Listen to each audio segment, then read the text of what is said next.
On fait le tour de l'interface de Claude. Après cette vidéo-là, tu vas savoir exactement où tout se trouve et tu vas être autonome. Donc, ça prend littéralement 5 minutes pour qu'on puisse faire le tour de la plateforme de façon générale. Ici, au centre, nous avons la barre de conversation. Donc, c'est ici que tu vas écrire ce que tu veux demander à Claude. Donc, tu tapes ta demande, tu appuies sur Entrée sur ton clavier et Claude répond en dessous. Donc, je vais prendre un exemple assez simple. Nous allons écrire, par exemple, Bonjour Claude, comment vas-tu aujourd'hui?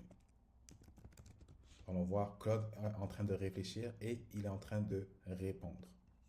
Nous avons ce petit plus. Le petit plus ici, retiens-le bien, c'est là que tu peux ajouter des fichiers, ta conversation, un PDF, un Excel, une image, un document, donc peu importe, ou tu peux directement le drag and drop, donc tu le prends et tu le déposes. Donc ce petit plus-là, ici, nous avons plusieurs options. Nous avons l'option d'ajouter des fichiers, nous pouvons même prendre une capture d'écran, nous pouvons directement ajouter dans un projet que nous allons faire, que je vais vous montrer un petit peu plus tard. Nous avons l'option de créer des compétences que nous allons passer à travers sur les prochains chapitres. Nous pouvons créer des connecteurs, nous pouvons même directement chercher sur le web, ce qu'on appelle du scrapping, du web scrapping, donc aller en direct, chercher, prendre de l'information directement sur le web et nous avons l'option d'utiliser un certain style, donc un certain ton. Ici, au bas de l'écran, où nous voyons Sonnet 4.6, donc c'est exactement là où se trouvent les différents modèles de Claude. Nous voyons que le dernier modèle que Claude a sorti est Opus 4.7. Nous avons Haiku 4.5, 4.6, donc l'Opus 4.6, Opus 4.3. Donc présentement, Claude utilise le modèle 4.6, qui est le modèle avec la version gratuite que j'utilise présentement pour vous faire la vidéo.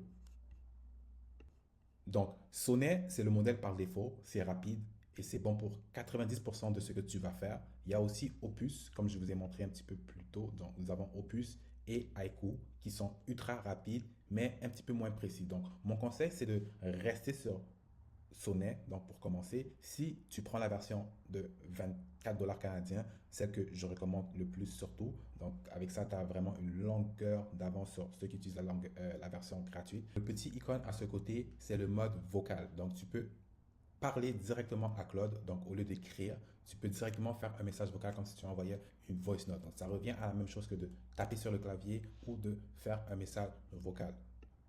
Ici à gauche, c'est ton menu principal.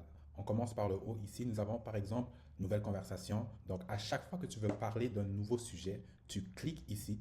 Mon conseil, un sujet par conversation, comme ça, le tout reste organisé. Donc, ici, lorsque nous partons une nouvelle conversation, nous pouvons directement commencer à clavarder avec Claude. Ici, dans l'onglet Rechercher, tu peux rechercher dans toutes tes conversations passées si tu te rappelles plus où tu avais travaillé sur un truc. Donc, tu cherches un mot-clé et tu retrouves directement ton ancienne conversation.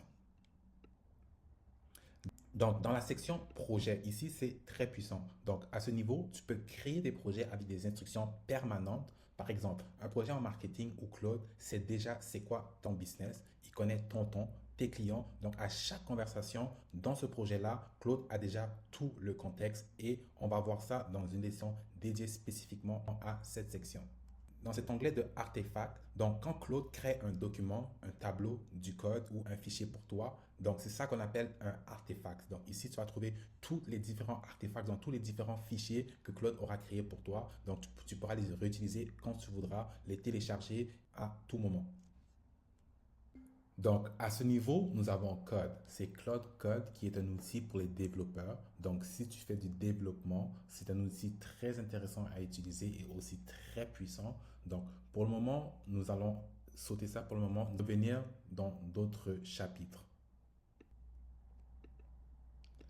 À ce niveau, nous avons personnalisé. C'est ici que tu peux dire à Claude comment tu veux qu'il te parle. Donc, ton nom, ton style préféré, tes préférences. Claude va s'en souvenir dans toutes les conversations. Donc, tout en bas à gauche au bas de l'écran où tu vois ton nom et ton forfait, là où je suis présentement, c'est où tu peux accéder à tous tes paramètres de compte. Donc, nous voyons qu'en cliquant sur paramètres, nous avons accès aux différents paramètres. Ici, les options de langue, donc pour changer directement ta langue de ta plateforme.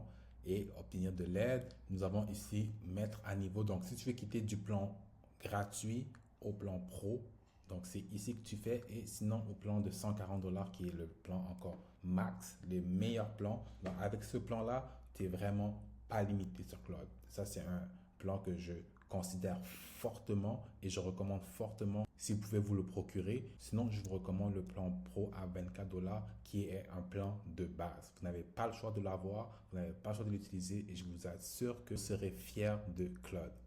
Dans la prochaine leçon, on arrête de regarder et on passe à l'action. Tu vas écrire ton premier prompt et voir comment et c'est quoi la différence entre un prompt débutant et un prompt qui donne des vrais résultats. Donc, on se voit là-bas.